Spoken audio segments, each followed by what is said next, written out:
Një mjek 42 vjeçar, psikiatër nga Kosova që prej vitesh merrej me trajnimin e fiksimeve dhe çrregullimeve emocionale të pacientëve, këtë herë nuk arriti ta shërojë veten nga një histori e ngjashme. Një pasion i papërmbajtur për moderatorën sportive shqiptare Albana Bejko u shndrua në një ngjarje që sot e ka quar pas hekurave të burgut 302 në Tiranë. Burime të mediave shqiptare bëjnë me dije për mediat se mjeku kishte zhvilluar një lidhje të fortë emocionale ndaj moderatorës, të cilën e quante dashuri platonike, por ajo që për të ishte ndjenjë për moderatorën u kthye në shqetësim të vazhdueshëm.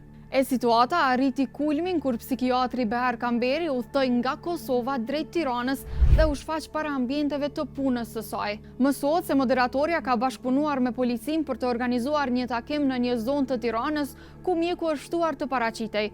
E në momentin që ai ka mbërritur në vendin e caktuar, oficialët e komisariatit numër 2 kanë ndërhyrë dhe kanë kryer arrestimin e tij.